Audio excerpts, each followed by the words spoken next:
guilt live through. The Dorkening and all affiliated shows are not intended for anyone under the age of 18. The following may contain discussions or scenes that have adult situations, graphic violence, nudity, strong sexual content, and graphic language. This show is intended for mature audiences only. Viewer discretion is advised.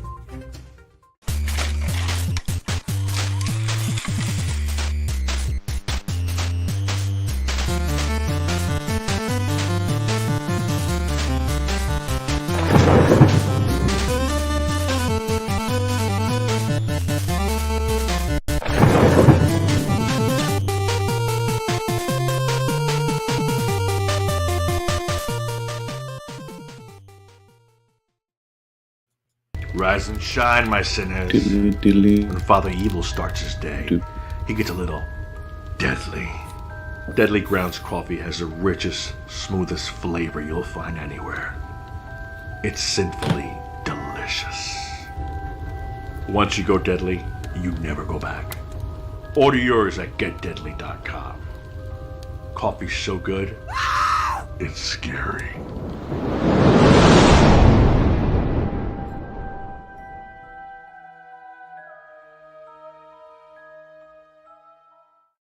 And welcome to another episode of Splash Pages, the comic book club, powered by the Dorkening Podcast Network. Want to remind everybody, we have a Facebook group where each week we chat about comics, and then we do this live stream to talk about them even more. And with us, as always, Drew, how's it going, my friend? Oh, we're on. Good, fine. Excellent, wonderful. Yeah, that's my cold opening. Okay, yeah, it's been one of those days. It Totally. definitely has. Okay, so today, sorry, go ahead. No, Leo, you got to do the thing. You have to tell us about what happened today, what movies were out. You know, exactly. Yeah, you got to do that thing you do. It's consistency is what will bring our audience back. Oh, totally. So Batman and Spider-Man crossover is what we're talking about today. It was published in 1997, obviously a crossover from Batman and Spider-Man, written by J.M. DeMatteis, art by Graham Nolan and Karl Kesel. The cover price in 1997 was $4.95, and channeling my inner Sophia, picture it, Sicily, 1997. Gas cost $1.22 a gallon. The average movie ticket was $4.59. Yeah, I know. God damn. Just keep keep going. I'm just gonna respond. The average movie ticket was $4.59. God damn. We said hello to a little clone sheep named Dolly, and unfortunately said goodbye to Princess Diana. Top movies in 1997: Men in Black, the re-release of Star Wars: A New Hope and Empire Strikes Back, Batman and Robin, and Show Me the Money, Jerry Maguire. And top TV in 1997, Seinfeld, ER, Veronica's Closet, Friends, and Touched by an Angel. Yes. Yeah, so I'll bring up the comic here. Batman and Spider-Man, the Kingpin's wife lies deathly ill, and Ra's al Ghul offers a solution. The ailing Mrs. Fisk can bathe in the Lazarus Pit and be restored, but only if Kingpin helps Ra's kill 99.5% of the world's population. Only the Dark Knight and the Wall Crawler have any hope in thwarting in the Uneasy Alliance in this globe-spanning adventure. So you said you read both of them. Yeah. Well, again, the main reason is that because there were two of them, and I had absolutely no idea that there were two, which is crazy because I normally don't sleep on crossovers. Thank you, Susan. She shared us. Yeah, I know. We always get comments, and it's because we're caught in such nerdery, such busyness with our convos, and me usually playing good cop to Chris's nerd cop. I would see these comments and I want to address them. I was like, no, we're too far. That happened, gone. Well, it's always good to address them, though. Yeah, exactly. But I slept on this one, and it's so crazy because DC and Marvel have been doing crossovers for years. I mean, no disrespect to Batman, but he's not the first DC character that Spider-Man's crossover with. They had back, I think, in the 60s, 70s era, you had Spider-Man and Superman. Yep. So you had that, and then I'm little. My concept of time is very weird these days, but in the early 90s, I don't know if early mid 90s, you still had the biggest mother of all crossovers. You had DC versus Marvel happening, and it's funny because I don't think they ever shared a panel together in that colossal, beautiful crossover, which we're going to have to get to another day. But it's just so crazy to see them working together, because the nerd in me is like, but it's two separate universes. He has a New York. They have a New York. They don't have a Metropolis or Gotham. They have, New Jersey and wherever Metropolis is supposed to be. I think it's like Nebraska. I don't know. But it's also crazy the amount of talent you have in this book. I mean, you have JM. Okay, I'm horrible with names. DeMatteis, right? I believe so. Yeah. Yeah, you have JM DeMatteis, who and Keith Giffen did Justice League International. He's a great writer. And then you have Graham Nolan, who us Batman fans recognize as one of the guys who helped create Bane. Yep. And then you have Karl Kesel, who was, I want to say, he was the writer for another wonky crossover, which was the Amazing Adventures of I believe it was Spider-Boy. So that was when the Amalgam universe, which one of our fans just referenced here, crossed over, and then you had Superboy and Spider-Man. So this was, as one of our fans just pointed out, it was a crazy bonkers era of crossovers, and it's great, but it's sad because we're not really doing stuff like that lately, and it's kind of sad because that's nerd discussion 101. Oh, who would win, this person versus this person? So it's nice to see one where it's not just, oh, hey, let's pit Spider-Man versus Batman. Let's put them together and let's see something scary. It's when their villains actually are working together. So yeah. And starting this off, I haven't read a crossover before like this with the Marvel and DC. I totally slept on these. And it's okay. Reading into this, I'm thinking, okay, is there going to be some sort of like dimensional warp? How are they going to get these two together? But in reading the fandom website, apparently this is referred to as a shared Earth. So instead of like Earth 2 or anything like that, it's a shared Earth. Yeah, they've done stuff like this in the past. Like one of my favorites has always been the Hellboy Batman Starman crossover, which it's very much this odd sort of thing where they're both on separate Earths because Dark Horse and DC, but yet somehow they know about each other. They're aware. They're working together, and somehow it makes sense. You're not boggled down with the details to define your reality, and it's really crazy. But then back to the story here.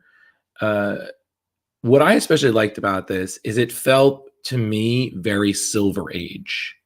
The way Graham Nolan drew his Spider-Man, it had, I even looked for it. I half expected to see, a Ditko era spider symbol on the chest there. And then Batman, he has that somewhat Caped Crusader, not yet Dark Knight feel to him, where it's grim 24/7, and he even makes a joke every once in a while. I mean, he's not Spider-Man, but it's interesting, because it had that feel, which I liked, because I felt like it, like you said, if it's a shared Earth, it eases you into it. It's so funny. Deshaun Ghul says, what was even more amazing was we got to see a darker side of Spider-Man as he worked alongside Batman and ultimately matured because of it. And vice versa, you had Batman trying out Spider-Man's approach to crime fighting, where it's more humanistic. It fleshed out both characters more than most of their solo stories. Very well said. And, nicely put, and good spelling too. Totally. It's always nice. I always feel so bad when I'm reading someone's stuff in my years of editing. When I see a typo, I'm like, I can't. You were doing so well and you missed a semicolon. Like, God, I that's just me. I feel like, especially if you're getting angry at somebody, you're sending like a mean text. The second you see a typo, I was like, you've lost the high ground. Oh, totally. Yeah. But this was really great because when you think about it, Ra's al Ghul, I'm sorry. I am like so many people for years. I was calling them Raish. And yeah, exactly. And then I remember the Batman animated series. They were like, no, actually, it's Ra's al Ghul, the common mispronunciation. And I'm like, damn, okay, you can lecture me on anything you want, Talia al Ghul. You have him and Kingpin. And you couldn't have a more dangerous combination because they really are so evenly matched. I mean, the entire time, this thing had more twists in who is double crossing who than either M. Night Shyamalan or Kevin Costner in No Way Out. Like, it was just, back and forth, back and forth. Like, I'm double crossing you. Actually, I'm double crossing you. Actually, I'm double crossing you. Actually, I'm going to let you go. And I'm like, what? Yeah, that's oh, you bested me so good. I'm just gonna let you leave alive. Yeah, and it's funny because I noticed a similar theme in both the books. You had this thing where you just have both heroes wearing like real face masks, and then they're just pulling them off each other. And I'm like, this is oddly traumatizing. Like, if I just saw someone and just like, I'm just like, that's just nightmare fuel. Pulling your face off and then I'm Batman. I'm like, yeah, no, you're therapy. And even this moment here, you have where it's such a great moment because you have this moment where it's almost fan servicey, like, oh, they're gonna fight. And then Spider-Man's like, didn't we kind of do this last time when we were dealing with Carnage and Joker? Can't we let's just start where we ended, a handshake. And it's just so great because, again, sometimes I feel like comics are very much, they want to get to the fight. They want to get to the violence and they're so quick to it. But I mean, don't get me wrong. Who doesn't like a good action sequence? But it's almost like an 80s movie logic, where it's not just the action, but it's also the story that draws you in, that's the stake. The story is the spices and the sizzle. All together, it's a damn good meal. It's not, check please. So, and see right there, like that's a screensaver right there. Batman and Spider-Man shaking hands. Like, why don't we see cosplayers doing that? Like, instead of, oh, let's fight. I'm like, yeah, can we just work together? Aren't we heroes? Like, yeah, he's Batman. He's he's the antisocial kid. Yeah, there you go. Things you'll never see again. Exactly. No one's going to see that.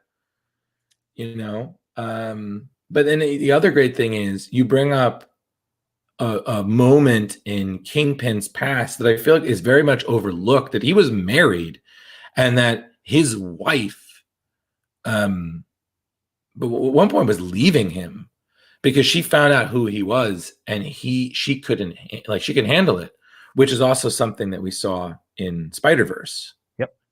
So you see this, and then she stayed because he tried going legit, and she starts dying, and then he does whatever he can to save her, which is something that they also played on in Ultimate Spider-Man.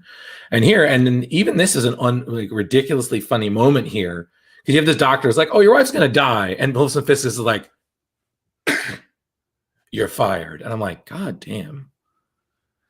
Yeah, that was a just dark right there. Yeah, leave a review on Yelp, man. Like, don't kill somebody, please.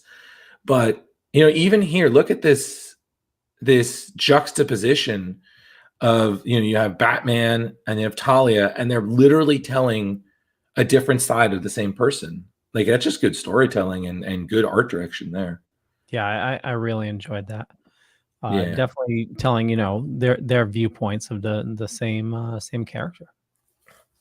Yeah, and the whole thing, what I like is it moved really well. It wasn't too wordy, but it also just like it was a good story.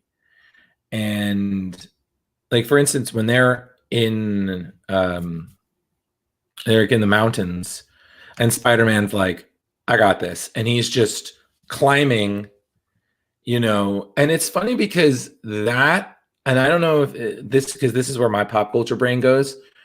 I got like some 1960s climbing up the wall kind of vibe with that, and even Spider's like, listen, okay, if people want to go grim, they're going to talk to you. Okay. Me, I'm a little bit more upbeat. Like, and it's always funny because I think they've described it like some people get freaked out seeing Spider-Man crawling on the walls. And I was like, yeah, that would be a little creepy. Don't get me wrong. Just a grown man crawling on the walls without, a cable. I'm like, okay, it's a little weird there. But, I don't really know if I'd see that creepy. Like, I'm sorry, like a man just appearing out of the shadows dressed like a bat. I'm like, that's scary. The 66 Batman crawling up the side of the building. They just recently did that. I don't know what book I was reading. I believe it was. I don't know if it was in the Rebirth storyline or, but it was Batman and Nightwing. Oh, nice. Yeah. Yeah. It's always so funny when you see someone reference that, and it's just so crazy. And then even this. What I also loved is that this also story really zeroed in on Talia and that relationship. And it's really interesting because now Talia has just become her father's daughter. Like she's basically, the new demon's head. And this was the point where she was constantly caught in between her love of her father and love of Batman. And it's just, this scene here, right, speaking to they definitely were the best. So I'm sorry to interrupt you my train of thought, but I do agree with who just commented about those silly cameras. My favorite was always when they had I think they had Lurch from the Addams Family one time. Yep. And you just had Adam West just go back inside there, citizen. And Lurch is just like, Batman, it's really scary out here. And it's just like, it's just so crazy. That was a nice Adam West he did there. It's funny when you meet Adam, because I met him for a convention in 2015, and I learned how to do it simply because when it's talking about Adam, you just move very slowly. It's kind of like Shatner, but it's I think I described it as it's like talking while your mouth is full of molasses, but it's very dramatic almost. So it's just like, I really enjoy being on the Dorkening. It's a great show. I almost enjoy it as much as I do being mayor of Quahog. But it's whatever. So point being, back to the point, you had that. Like, look at this. Isn't that hilarious? Like, this is almost right up there with that face Batman made when he's sitting on Superman like a magic carpet. It's just like, no one's ever going to find out about this, right? Nope. No one's going to find out. We're in the mountains with snow. And even then, when they got snowed in, he has that thing he pulls out of his belt. He's like, oh, and he's like, yeah, you have one of these. And he's like, you know what? You'd be surprised how often this gets used. Getting trapped in a cave, having to find my way through using my gizmos. I'm like, yeah, because you're Batman. Duh. Yeah, he has a plan for everything. He really does. That man was probably ready for COVID before we were. So, yeah, look at this. The action is beautiful, and what I like is also everything is breathes really well. You don't get some panels, I feel they're so congested with the action. You got the zigs and the zags. It's very, this is very free. It's easy to follow. And it's what I also like about it's very effortless. Graham Nolan has these really great lines. It's a nice blend of detail, but also cartoony, and yep. It's also funny because me and you were children growing up watching cartoons and whatnot. I'm hearing the animated series voices when I'm reading it. So I'm hearing that deep, I forgot that voice actor who did Wilson Fisk in the cartoon. You know, that Spider-Man. Yeah. You know, and then you have like the 90s Spider-Man just come in. It was like, yeah, you know, it's just me coming in. I figured, yeah, why not? And then just Kevin Conroy's Batman, and then the guy who did Raz in the animated series. So I'm just hearing that in my mind, and that's a teleplay I wish I could just share with everyone. Yeah, no, I totally agree. And yeah, I do the same thing myself, you know, because those voices are so iconic, and especially growing up with, you know, Spider-Man and Friends, and, you know, yeah, and so I like the imagery here with Kingpin. And I know we need to wrap things up for. Don't worry, we're doing fine. Oh yeah, but talking about once again alluded to law and the way the shadow is hitting them looks like the bars. Yeah, and I think the other really sweet thing is we're so used to seeing Kingpin as a monster, but we see that when his wife was very much in his life, he loved her. She saw a side of him that he rarely showed to anybody else. I mean, the only reason he even worked with this madman is because he was promised a cure for her sickness, which is the crazy thing. Is in the end, it kind of happens, and we don't know if it worked, but this is the closest to a happy ending that I feel we rarely see in both Batman and Spider-Man. And it was very touching in a way. And to me, I was like, wow, that's actually really profound and, you know, amusing in a way. Because again, if you consider those two angels, I mean, you have to relook at how you view theology. Because your devils must look horrible. But I don't know. Overall, I really enjoyed it. What I like is that it was literally the same writer for the first book, but it was a different artist. So you had, you know, Mark Bagley's very 90s Spider-Man, which I'm so used to him on Ultimate Spider-Man. Like it was like, I was like, oh, okay, I know this language. It's, you know, these faces, bodies, you know, Carnage, Joker. But I also enjoyed this too. And honestly, I wish we had more crossovers like this, because it's just very pleasant kind of break from the almost regimented reality of comics, where everything is like, you got to be in the universe, you got to follow the script. And it's just nice to have something that wasn't, you know, a little different, a little bit more, dare I say, creative. Like, what did you think, Leo? I really enjoyed it. It's the artwork I loved the artwork, and the story just it was definitely a well-rounded story, and I love it that, you know, it left on a good note. But it's very telling of the 90s. You know, it's, you know, ever since, you know, around the World Trade Center, the world, you know, got a lot darker. So this is definitely, you know, there's still hope. There's still, you know, brighter side to things. So it's definitely had that 90s feel. And I, you know, saying Mark Bagley did the first one, I need to go back and read that. Yeah, it's definitely, I mean, come on, it's Batman and Spider-Man versus Carnage and Joker, like two of the most insane villains in either category. Yeah. So I was like, okay, it's pretty dope, not gonna lie. Especially when Carnage is saying he's a fanboy of Joker. I'm like, I can't. It just done. So let me ask this: would you recommend this book to someone? Oh, most certainly. Matter of fact, I'm gonna reach out to my local comic book store, see if they have a copy. Oh yeah, totally. So normally we do 4 crowbars, you know. So 1 out of 5 crowbars. Yeah, 1 out of 5 crowbars. We could even say, you know, crowbars, batarangs, web cartridges, if we want to get interestingly technical. So what would how would you rate it? I would give this a 4.3. You know, honestly, I'm gonna go with like 4.3, 4.5. You know, just because I very rarely give something like this is perfect, you know, all around. You got to leave a little margin for error.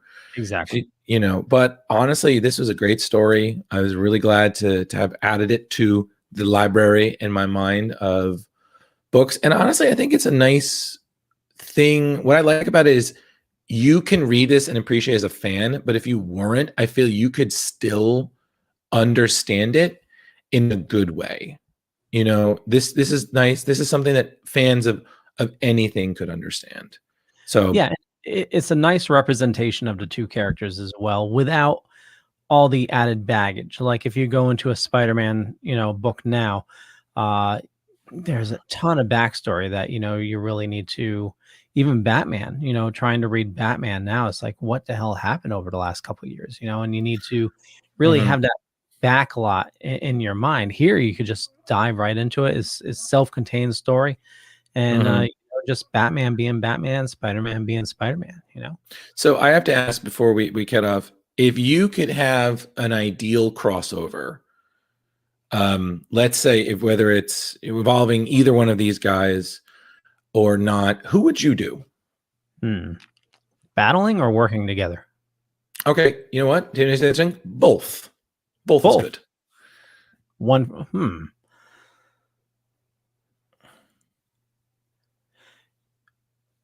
You know what? I know it would be crazy, but I would say Batman versus the Hulk. Okay. And Batman working with Bruce Banner to solve some sort of mystery. Okay, so you got that. Okay, so for me, I'm going to cheat a little. I would really one day like to see the Spider-Man Spawn crossover that Todd McFarlane has been hinting at for years. Ooh. I would finally love to see what that looks like, because I feel it would be awesome. And in terms of, oh man, and in terms of working together. Okay. Batman. Oh, that's hard, because I'm thinking like, I'm like, okay, well, let's do Batman as well. It's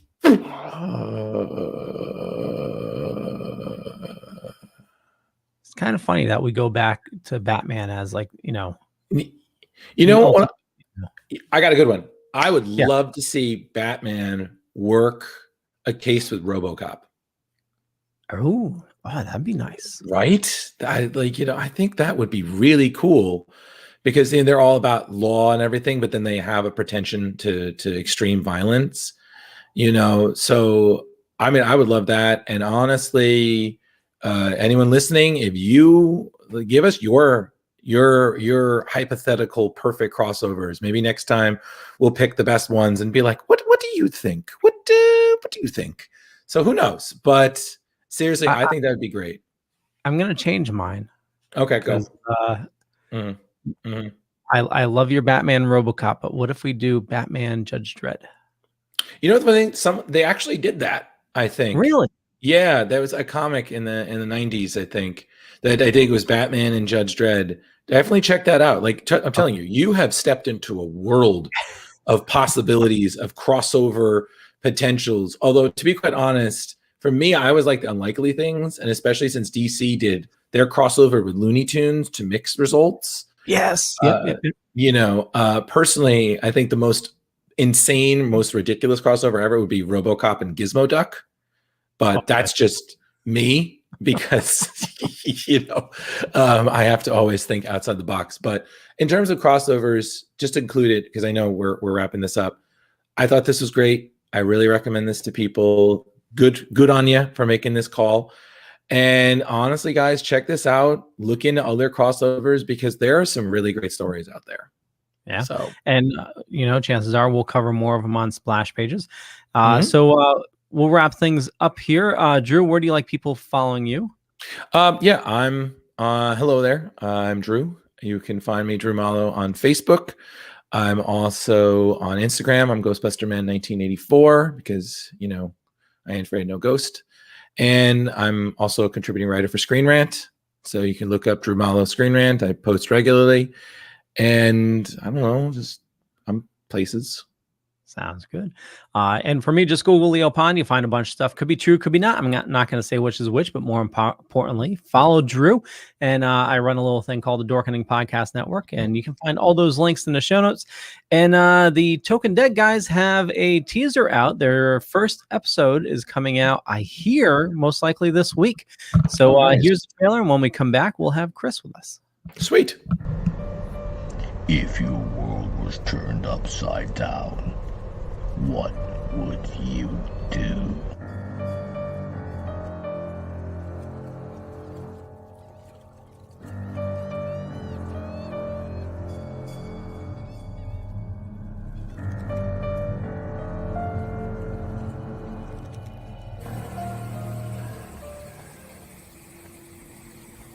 What the fuck are we gonna do now? Get high?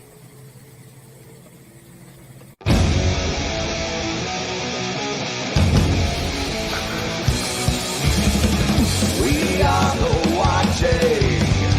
We are the waiting.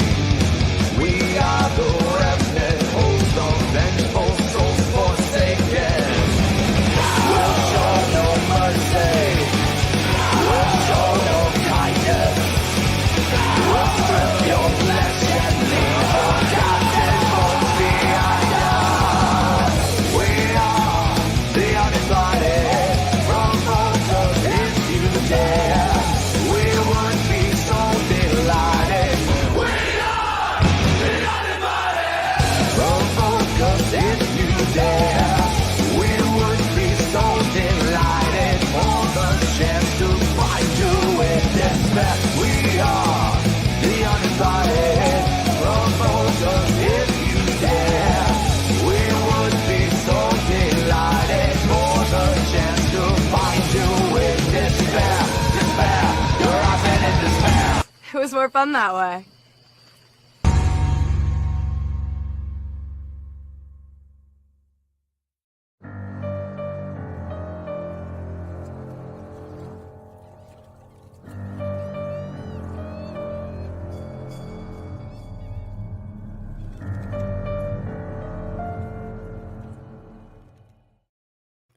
And you can find the Token with the Dead guys. It will be here tomorrow on Still Token with, and it's awesome. They they started out with their comic book, and now they're doing a series based off of their Yeah, comic. that was a really good trailer. I was like, wow, this is actually, decent. Yeah, I was like, yeah. cool. This, being put together by Bill Diamond over in New York, and Bill Diamond. Oh from, man, yeah. it's the How's it demo going, goblin Chris? himself. You with us, Chris? Yes. All right. Let's begin the Spectacular Spider-Man podcast. Okay. Yeah. Welcome to the Sal Buscema era. Sal Buscema was the artist. Let me start over again because this is going to be into the iTunes and all that good stuff. By the way, where are we on iTunes? I'll check my email after the show. Okay. Google Play too and Stitcher. Yeah, And, I think Amazon apparently. That's good. You were saying, Chris? Welcome to the Sal Buscema era Spectacular Spider-Man podcast. We cover every issue Sal Buscema worked on alongside Jerry Conway and JMD DeMatteis eventually. But currently, Jerry Conway is the writer on these issues of Spectacular Spider-Man. But this is a multi-part episode because we're crossing over with other Spider titles, including Inferno, which is run rampant through all the Marvel, well, most of the Marvel titles, and just happens to run into Amazing Spider-Man, which is the first issue of Amazing Spider-Man we'll be covering on this podcast. There will be others, but I definitely wanted to include this issue because Todd McFarlane's artwork is freaking amazing throughout it. Freaking amazing. Tell him this was one of my favorite issues that he drew when he came on Radio Horror. But Drew has the plot synopsis for Amazing Spider-Man number 312, Goblin War. I do. And it's a funny thing. I remember last time when we read this that Kelly did such a good job reading the synopsis, and then you were like, oh, hey, like, Drew, why don't you read the synopsis? I was like, you can't put that pressure on me. She did such a good job, and she's so much prettier than I am. Like, you can't do this to me, Chris. And then I was like, oh, God, where did she find these synopsis? She is very geeky and very beautiful, yes. Yeah, exactly. It was just like, okay, so for Amazing Spider-Man 312, the synopsis is: the Green Goblin returned. To save his family, he must fight the Hobgoblin. To make matters worse, Spidey is caught in the middle, and to complicate things even more, the events of Inferno could push Harry Osborn beyond the brink of insanity. And this and more. And they fight, and they fight, and they fight, and fight, and fight. Like, it's graphic. Oh, but that wasn't in the synopsis, but yes, that too. Mm-hmm. They fighty. So the when was it published, Drew? That it was published. And who were the credits? Yes, it was published February 1989. The writer was David. I hope I'm not saying this wrong. Michelini. Sorry. Yeah, that right there. Michelini. Yep. Yeah, that guy. And penciled and inked by Todd McFarlane. And you've got Bob Sharon, Rick Parker, the colorist and letterer. The editor is Jim Salscrup. And of course, the editor-in-chief is Tom DeFalco. Tom DeFalco ran rampant over Marvel after Jim Shooter left, and he basically ran Marvel with an iron fist, as they said, through the early 90s up until, well, stuff we're never going to cover on this podcast, so I don't want to get into it. So, Yep, we only have so much time. First off, the absolute first page of Harry Osborn, who is just sweating profusely because he is like feverish, probably sweating because not only is he panicking, but B, it's apparently like 100 degrees in New York because of what's happening over in the X-Books.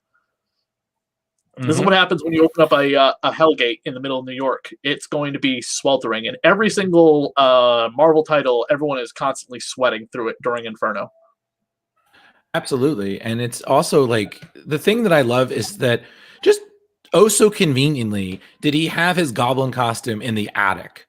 You know, God forbid, like, it's just like, yeah, that's the best place to hide this heirloom that could completely expose my family. And I just hide it in the attic along with the Christmas presents and the Halloween. And he sees it. And I'm like, oh, okay, cool. I'm just going to go out for a bit. I'm like, grab the old goblin glider, wear my dad's old suit. I'm going to go fight this creature that's just, terrorized our family because I don't feel like I'm a man. So I got to put this on to be a man. I'm like, dude, just go to the gym, do some push-ups. God. Liz has no idea Harry has become the Green Goblin again. Now, the other thing is that the last time we saw Harry as the Goblin, he had snapped and went after Bart something another, who was a psychologist who hypnotized Harry into revealing all of his daddy's dirty little secrets and became the third Green Goblin. Yeah, I believe that his name is Bart Hamilton. Yes. And we never saw what happened to the Goblin costume, so why does Harry have it in the attic of his building, of his house in, I believe this is Soho? I don't know. It's not really revealed. And I do believe this is Soho because at some point, Peter and Mary Jane, after they're living with Aunt May, which I thought they were at this point, they're not. They're still living in their luxury penthouse, according to this issue. They actually move in above or below Liz and Harry because that complicates the relationship even more when Harry snaps again and becomes Bad Goblin later on. But I digress. Indeed. And what I also love is if you just scroll like ahead a little bit, like one of my favorite panels was actually it's a little further, is just Harry on the glider for the first time. It's like, I haven't practiced this in ages. Like, and it just I don't know if it's just the way Todd drew it, but it looks so cool. Like I've never once thought, hey, I really wanted to ride a goblin glider, but I just see that and it's just great. And then that we immediately go into Hobgoblin. He's at Osborn Industries. He's looking for the formula because he's like, listen, I lost both Spidey and Harry. I need to bulk up. Where's this thing? He got tricked. And then in comes the web slinger and Harry, and it's extra dupe, and it's so funny. It's really cool to see, and this is the only time until the 90s that Todd will draw Hobgoblin until that famous 2 issues of Adjective-less Spider-Man, which guest starred Ghost Rider, where we see Hobby in his demonic form. But this is definitely a great little precursor to what Todd will do in a couple of years later.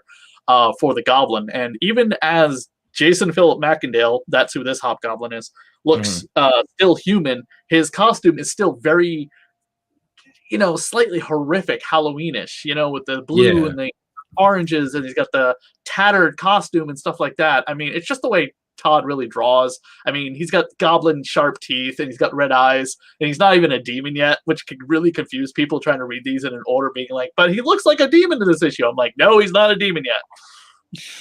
I think the other thing, what I like is that you can definitely see a lot of Todd style. Like the way he drew Hobgoblin, especially certain poses, being a Spawn fan, I just was got like the weirdest sense of deja vu.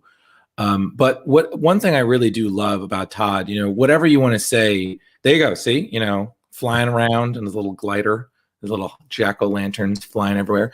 Is the best thing about Todd is that even though his style could be, some people say, dated or whatnot, he really knew how to choreograph action so well. Like just 4 panels, so much happens on this one page, and it's so crazy. And then he sets up like the story sets up so many plot points that they'll follow, like that they will continue in Inferno. I read a little ahead, so I know this. You have Mary Jane's at a shoot. Oh, her jewelry starts to try to attack her. Oh, Kirk Connors is going back to the lizard even though he doesn't want to. It's just the pacing is just so great. No wonder it's such a great book. The energy is so palpable. So can you believe Mary Jane is supposed to be approximately the same age as Peter, 20 or 21? And the way Todd McFarlane draws her, it makes her look much older. Not that that's bad, but he draws her to make her look like she's in her 30s, not 20 or 21. Yeah, it's just it was just so crazy. But and I've met both the people who worked on this book, David and Todd. They're both super great people, and it's just to go back to the work. You feel like it's worth the legend, and this was a great little addition to Inferno. I mean, I'm not saying that Jerry Conway and what your beloved Sal were doing isn't top notch. I mean, I remember one of those issues you're dealing with. They're fighting the bugle off from the Inferno hordes, and it's just crazy. Right. In this one, I just feel like Chris, and I don't know because you're a Spider-Man fan. I just feel like this theme in Inferno was just unlikely alliances. I mean, one book he's fighting with J. Jonah Jameson along this time he's teaming up with Harry against Hobgoblin. Like, what did you think? Yeah, I mean, he also will team up with the Lizard, kind of, sort of, in the next issue. Mm-hmm. We're not going to really cover that because that's not part of this giant Hobgoblin, Green Goblin storyline, but it will be mentioned in the next episode, just really briefly. What's also really funny is that he talks about, I don't remember if it's here in the next one we're about to cover in Spectacular, but he's like, oh, and like yesterday I fought Mysterio, and it's like, oh yeah, there were also 4 other issues of Spider-Man's continuity that happened, but yeah, you fought Mysterio, the entire Oscorp chemical plant, the Hobgoblin, and the Green Goblin, all of this matter of 24 hours. Right. Jesus Christ, Spidey. Yeah. It's just it's so funny how the comics do this passage of time.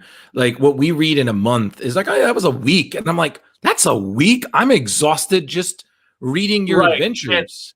And the biggest complaint of that has always come up was when jumping ahead a little bit, and we will talk about this in more detail when Zach comes on the podcast. The Clone Saga, when Ben Reilly returns, is always referenced as like 5 years ago I had the problem with the clones. And that happened in 1975, and the book that they're talking about it in was in 1994. So almost 20 years later, they're talking about something that happened 5 years ago. I've been on the road. It's a clone, a fake, a copy, blah, blah, blah. Anyway, again, that's a whole... You want to talk about the Clone Saga, go listen to Zach's entire podcast. He covered every goddamn issue of it for years and finally just finished it. So he'll be on the podcast with us. But yes, this also sets up a little bit with the Lizard, and we see the demons like so horrific looking. They look like something out of like the real Ghostbuster cartoon, spewing out of the sewer, the hot dog cart like blowing up, and then the lizard like creeping his way around Connor's lab. Yeah, it's just crazy. But like again, my feelings about what I've read of Inferno so far, like I really enjoyed the tie-ins. Like I felt they really caught such a good an angle for this. And with Spider-Man, you know, he's always at that time, he was always just he's one of New York's heroes, and he just kind of just web slings into situations and is just like, okay, I'm just gonna kind of wing everything I do. He's one of the best. He's one of the best improvising superheroes Marvel's ever had. So you know, so yeah, but great issue. Absolutely. Weird. The cover is something I absolutely adore, where it says, "Not an illusion. It finally happens. Green Goblin versus the Hobgoblin." Which, yes, the Green Goblin had pretty much been out of action since the Bart Hamilton Goblin storyline.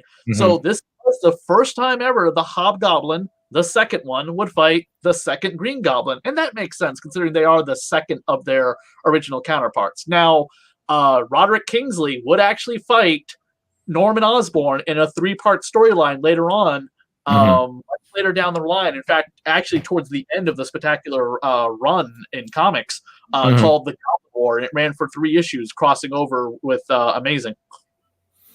Yeah, and it again, and there's also a great moment where, by the way, someone points out, "Is that the Green Goblin? It must be, but he's so well dressed," because Norman grabbed a goblin mask and threw it on his face because he had just got done convincing the entire world that he couldn't possibly have been the Green Goblin and had to get away. And he's still wearing his Norman Osborn, 3-piece Armani suit, but he had to hide his identity.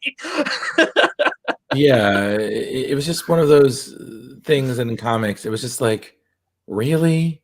But then again, yeah. The direct edition in the lower left-hand corner has the always had art by Todd McFarlane, little tiny pieces of art. If it was a barcode, you knew it was the newsstand edition, the little art piece. Todd drew one of those for every issue he did of Amazing. Oh, wow. I didn't know that. That's great. The little details. But so yeah, that was great. The one that you just referenced, which again connects to the events of Amazing, was spectacular. No pun intended. Yeah, and do you know what the cover also says above Amazing Spider-Man? No. Okay, so this was like a running gag on all the Spider-Man titles that they would always put the Marvel's non-mutant superhero, the #1 non-mutant superhero, because X-Men titles were just selling like hotcakes at this time. Yeah. No pun intended to Inferno, but I mean, X-Men titles were frickin' selling like crazy. I mean, comic book industry wishes today they had X-Men sales. Oh, yeah. I mean, they're not, to my knowledge, no one's hitting a Guinness World Record for 4 million issues sold, right. Yet. And by the way, that was one single goddamn issue of Uncanny X-Men, one single goddamn issue of X-Factor, of New Mutants, not multiple covers.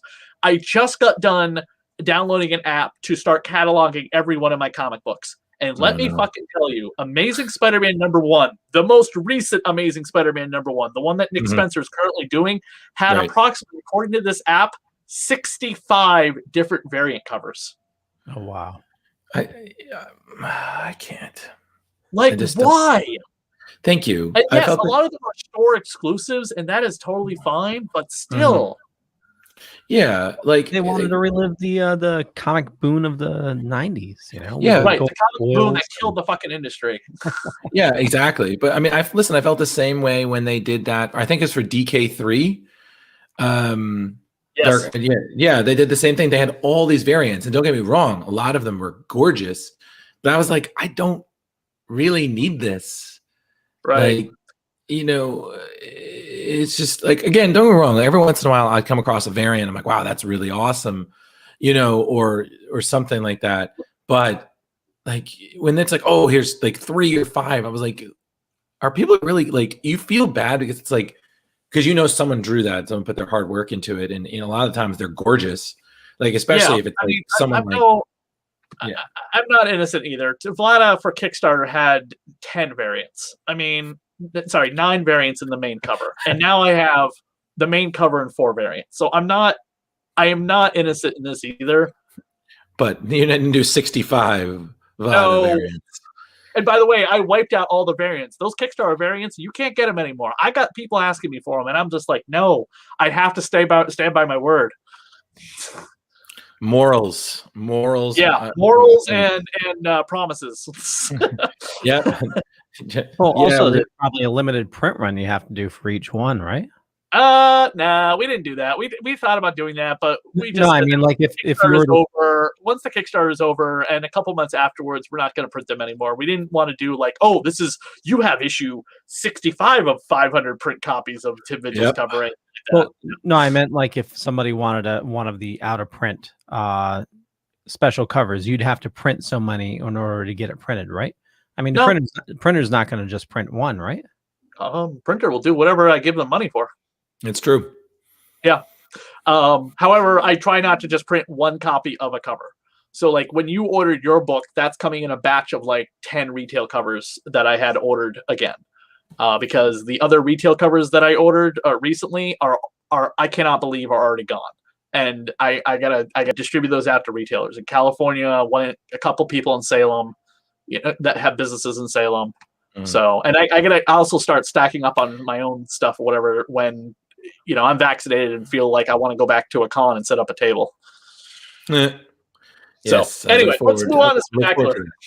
Yes, please. All right, Spectacular Spider-Man 147 is published in February 1989. Editor-in-chief was Tom DeFalco and cover artist Sal Buscema, written by Jerry Conway. Interiors and inks by Sal as well. Bob Sharon is the colorist. Rick Parker is a letterer, which we'll do a little bit of research on what they have also done besides Spectacular, but on another day when we only have one issue to cover.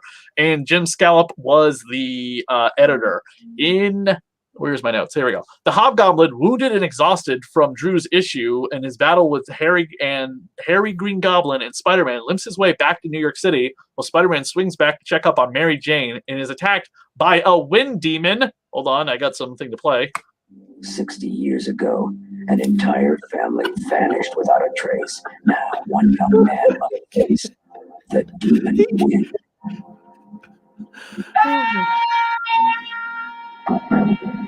Now you see it. Now you don't. Now you're dead. Demon wind. I can't believe you just did a Stephen Bloom voiceover. I'm done. Anyway, Peter is bitten by a gargoyle and finds his way back to the Daily Bugle, where he passes out after exchanging some banter with his boss, J. Jonah Jameson. MJ and her crew at her photo shoot continue to fend themselves from the demons that are attacking them. Harry, on his way home to Liz in Soho, still dressed as the Goblin, fights an Inferno demon made of water from a fire hydrant. And Dro Robinson also deals with Inferno while still reminiscing about his upcoming trial with Tombstone. The Hobgoblin decides he wants unlimited power, itty bitty living space, and makes a deal with the demon Nasta. Let's just call him the Inferno demon. Yeah, it's so much easier. Okay. He makes the Inferno demon laugh and swats him away like a spider. Spider is patched up at the Bugle and helps the staff fight off the demons with back-to-back with J. Jonah Jameson. They stop the demons and Spidey falls down, bleeding still, passing out, unfortunately. The Hobgoblin limps to safety, unsure of why his vision is so bad. And when he rips off his goblin mask, and we see that he has been turned into a demon himself. The cover for this is fantastic. You have J. Jonah Jameson and Spider-Man just battling it out with the demons from Inferno when the bugle blows, and it is truly spectacular. Indeed. I couldn't have said it better myself, even though I did. So I think the other thing is amazing is how much is in this issue. And it doesn't feel like anything is rushed. Each storyline picks up literally where the last issue left off, progresses them a little bit. It's not like a D&D campaign or like an episode of Dragon Ball Z where it's just like, hey, it's one episode. We've moved 4 feet. Everybody's moving. Everything is happening. It's all like ridiculous. Like when I think of Peter with a gargoyle, I think the 90s series where you used to talk to that gargoyle Bruce all the time. But Bruce didn't, try to take a bite out of him. He's at the The Hobgoblin, by the way, limping himself along back to the city from wherever he fought Harry. Did we see where they fought in Amazing? I'm not sure. Give me a second. I can pull it up right here because I have. Okay, so this is very reminiscent to the original Hobgoblin, Roderick Kingsley, not Ned Leeds. Ned Leeds was the fall boy, fall guy. Roderick Kingsley limped himself away from Spider-Man after their first battle, saying, "Oh my God, I just feel like I just went through the ringer at the gym." And he's like holding his shoulder, and he's complaining about how he can barely hold on to the glider as it's like puttering along, not realizing that Spider-Man is a 19, 20-year-old kid with spider powers, agility, and all sorts of, special stuff or whatever. He's like a 50-year-old dude out of shape who stumbled upon Norman's old gear. I mean, Right. Roderick Kingsley was a fashion designer that Mary Jane worked for. And Jason Philip Macendale, who's the Hobgoblin in our book here, is a former mercenary who should be in like the best shape of his life, but even still has not ever been able to crack the Goblin formula, because when he killed off Ned Leeds, he did not get the Goblin formula like he thought he was going to. Because again, he killed off Ned Leeds, not realizing Ned Leeds was not really the Hobgoblin. But at the time, as us readers, we did think it was a retcon later on. So we get to this. You know what? Maybe I'll become a demon, because that's going to work out for me so fucking well later on. We'll get to more of his demon shenanigans in the next episode, because that's when he fully embraces it. And then there's other issues that he shows up in Spectacular, as well as during Acts of Vengeance, he decides to go after Doctor Strange to fix his demon problem. This thing biting Peter right in the side, ouch, just unbelievable. Seriously. And it's really funny that Jonah doesn't try to unmask Spider-Man. Like, he's got enough respect for him that he's not going to unmask him. So, so a few things. One, I thought that the whole time, because I remember any time in the cartoon he had a chance, Jonah goes straight for that mask. Right. And when Venom unmasks him, he throws the mask down. Jonah can't get the camera to focus on Spider-Man's face. Yeah, any time. I even remember, like, what was that Carnage crossover? He tried doing that, and War Machine crushed his press badge. Like, it's a golden opportunity. He's unconscious. Nobody here is really going to stop you with the bugle, but he's like, I'm going to give you a pass, because our building is getting attacked by gigantic demons. Right. And then the other thing that was crazy, the whole time I'm reading this, which yet again, water demon, which definitely gave me that real Ghostbusters feel for the demons that you said earlier. I just was kind of reminded, especially when he's making the deal, of in DC when they had Underworld Unleashed and they had villains making deal with Neron. Yeah, who was the villain on DC's Legends of Tomorrow last season? Yeah, exactly. And he's just making the deals, but of course, he's a demon, so you can't exactly what you want. There's always got to be a catch, right? And it's basically that. And for me, I have read a ton of Hellblazer. I have read Hellboy. I have never read a book where a demon laughs at you and then gives you kind of what you wanted. It's just like, you're amusing. The weird thing is that he points out that, of course, so Macendale is a mercenary. He is responsible for the deaths of the hundreds of people, possibly. I really don't know. Don't forget, he was once Jack-o'-lantern, a piece of crap villain. So the Inferno demon, seeing how tainted and ugly his soul is not what demons want. Demons want, like, Captain Marvel, Billy Batson's souls. Hence why in Underworld, that's whose soul he really wanted. Everyone thought it was Superman, because Superman was off in space on a trial at that time. And they were like, oh my God, he must have gotten Superman. Superman's the most pure person ever in the DC universe. No, it's a 10-year-old boy who turns into a full-grown man, Billy Batson. That's who has the most pure soul in the DC universe. Yes, he makes mistakes and does bad things, but overall, he's a good kid. Right. I mean, if you want to go by the movie origins, he's had a shitty upbringing. Exactly.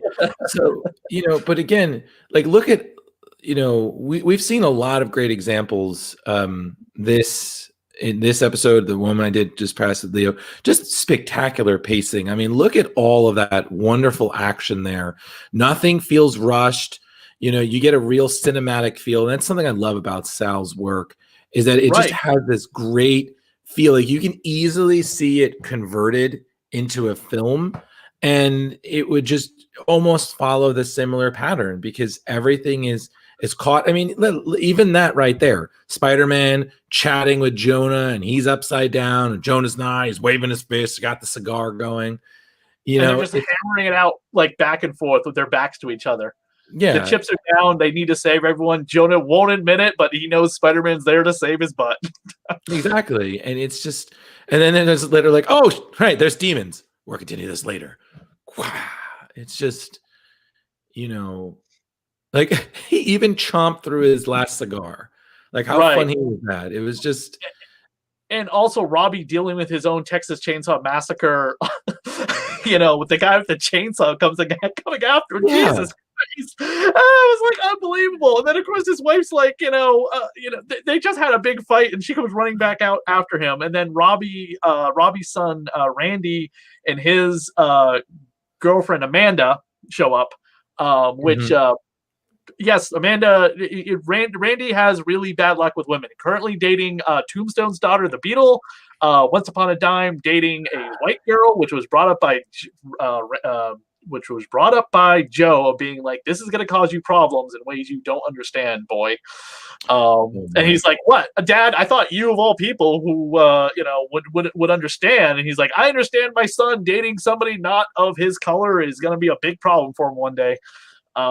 That I don't remember where that comes up, but that was a thing between Randy, which was interesting for a Spider-Man book, but they totally fine. I'm glad that they address that kind of social incorrect BS. You know what I mean? But this is the kind of thing I miss in that we were talking about this, me and Leo in the other book.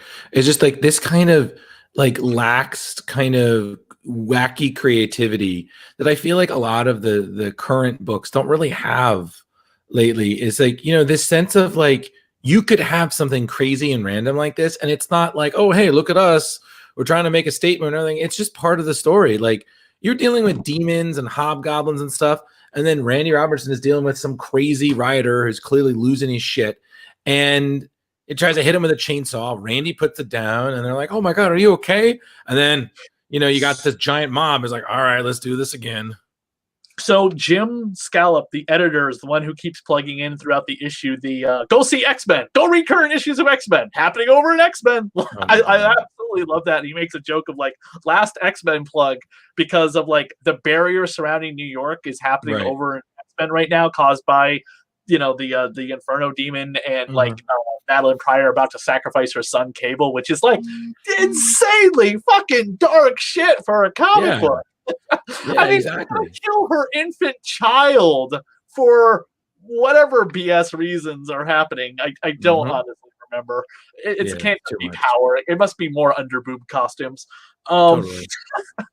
And the what happens to Jason Philip Macendale as he's like in like what looks like a swamp, and he's like, what did he do to my eyes? And I'm assuming he's looking at the water or something, because he just stares at us, the readers, in a giant splash page, and so he can see what happened to him. I'm not entirely sure, but this is the beginning of the transformation. And coming up in Web, we get to see Spider-Man's reaction to what happened to Jason. So I'd ask, so Chris, would you recommend these books to someone like a fan or someone not? Like, what would you recommend that?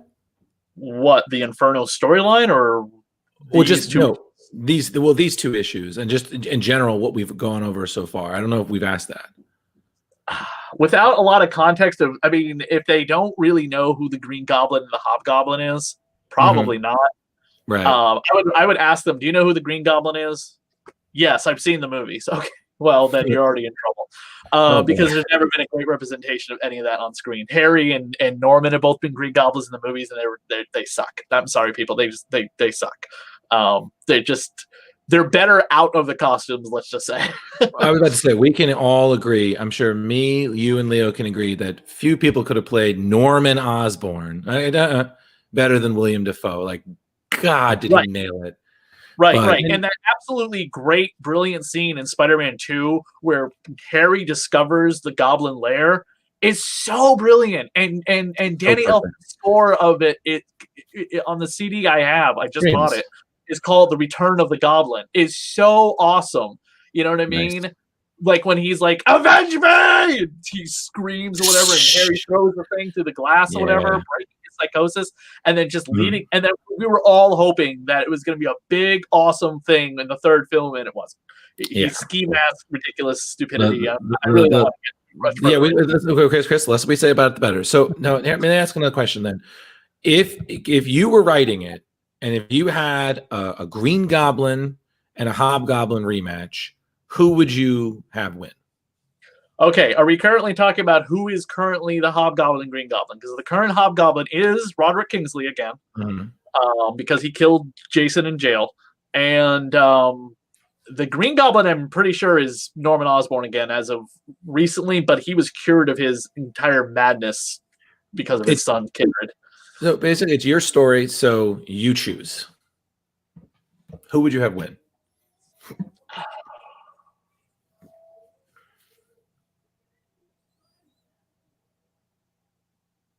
Oh my god! Probably Dale, Roderick Kingsley, because I've always liked the Hobgoblin's design more. I was going to say, Chris, I think that's the quietest you've been since I've been doing this show. It was like a legit pause. I was like, my God, he's really freaking. So there's also, do you guys know who the Goblin Knight is? Yes. Yes, he's the nephew of Ben Urich, Phil Urich, the original good Green Goblin. But but Nick Spencer got his mitts in him and turned him bad. I'm sorry, I don't know if I missed it. Did you say who you'd want to win? I said Roderick Kingsley because I'm a big Hobgoblin fan. Ah, okay. Yeah, I always love the Hobgoblin's design. I love the mystery of like who was the Hobgoblin and stuff. You know what I mean? And whenever he comes back, and as long as he is written well, I'm fine with it. I don't think he's been written well very recently. So getting into the final of like what continues over in Web of Spider-Man and what Drew said, leading right into the next part of it, like immediately, is fantastic. The next issue is spectacular. Is Night of the Living Dead. Inferno comes to an explosive conclusion as Flash Thompson and Betty Brant Leeds face their worst fears in a tale we just had to call Night of the Living Dead.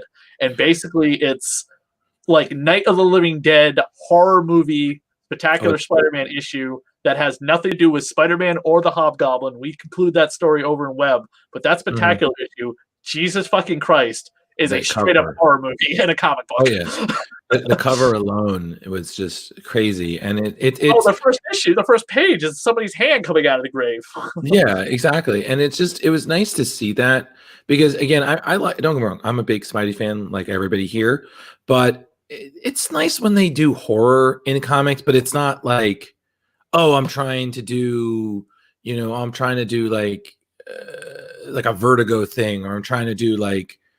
It's just you're trying to mimic something. It was just, you're doing a dark story for Spider-Man, and if you consider Spider-Man, his life has been plenty dark. Like he's had a lot of very dark horror stories, and it's just that's why I choose this run. I mean, God, that Night of Living Dead issue, Night of Living Ned, and then like we know what's coming up with the Lobo brothers. Jesus Christ, the first like 4 pages of that Lobo issue. You know what I mean? The cover is so misleading because it has the Lobo brothers in like their wolf forms and Jonah like torn up and bleeding and Spider-Man cowering trying to save them. And it's like, when you find out what's really going on, you're just like, oh, okay. But still terrifying. And then we get to later on with J.M. DeMatteis and The Child Within. Holy fuck. We're going to get into like the deepest, darkest shit on this podcast that people are going to not want to listen to. And it's going to be covered because that's what was written. Oh, believe me, if I'm helping you cover that, or if I'm even if it's just me silently just observing, I'm gonna be drinking because it is very intense.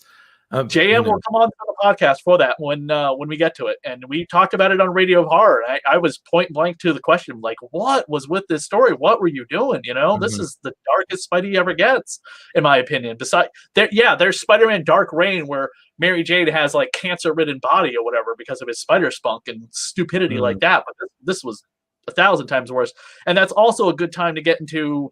Hopefully, we get I don't know when we'll get there, but. It definitely will be after Falcon Winter Soldier is over because Vermin's origin is tied to Baron Zemo. That is true. And speaking of Baron Zemo, I just want to say, because I've said this to people that, and I apologize if this is spoiling it for any of our listeners, but the scene of Zemo in a turtleneck, kind of fist bumping it in the club, is literally my new favorite MCU thing. I saw that and I said, there is an MCU costume I can do. And it's just so accurately me, because that is me. Anytime I'm on the dance floor, I'm just like, oh, okay, cool. And by the way, bringing up Zemo is not irrelevant to Spider-Man, because everyone needs to go buy. Kelly and I talked about it last week very briefly. Nonstop Spider-Man #1 was so much goddamn fun, and the villain revealed at the end of the issue is Baron Zemo. He is responsible for this new drug that is turning people into like hyperactive. What's that Jason Statham movie where he can't stop? Crank. Crank. It's a crank drug, and people are dying from it, and Zemo is behind it. That's why you never trust a Nazi. You're absolutely correct. Mm-hmm. But of course, on the Marvel Cinematic Universe, he's not a Nazi. He is a Sokovian freedom fighter who apparently is also very rich and a baron. With such impeccable fashion. I was like, wait, what? He's still rich? Then he like sees all his assets in Germany. Go, Leo. Yeah, I can't. And why does he put his mask on when he goes into battle? Why does fucking Will Smith wear the mask for 5 seconds in Suicide Squad? Because they need him to do it, because it's the fucking comic book character. But Will Smith's too big of a fucking star to wear that mask the entire movie. You know, and I don't know who this actor is who's playing Zemo very well. It's not clicking in my brain, and I might have seen him and stuff before, but it's the same goddamn thing. Put the fucking mask on or don't be the character. Hey, put the fucking blue makeup on or don't play Mystique. Same attitude I've always had. So I thought they brought Will Smith on to name out the title. Like, what are we, some kind of Suicide Squad? No, they brought Will Smith on because they wanted a pumped up cast of characters. It was a joke, Chris. It was a joke. Well, Chris, your blood pressure, man. Calm down. It's okay. We're not even all right. But reservation with Spectacular Spider-Man. The ads in the issue, by the way, I thought were fantastic. At the back of the comic book is the bubble dragon ad. I absolutely adore this thing. If you've ever played it before, you're dragons that spewed out bubbles. It's cute. Bubble dragons? That's it. We're done. I'm calling it. We're done. Tune in next week as we cover Spectacular Spider-Man 148 and Web of Spider-Man #48, ending our coverage of Inferno, and then there's a break before we have to deal with the Clone Saga. Oh, God. But Zach Dusty from Clone Saga podcast and Kelly's co-host on Spectacular Spider-Girl will be on the show with us.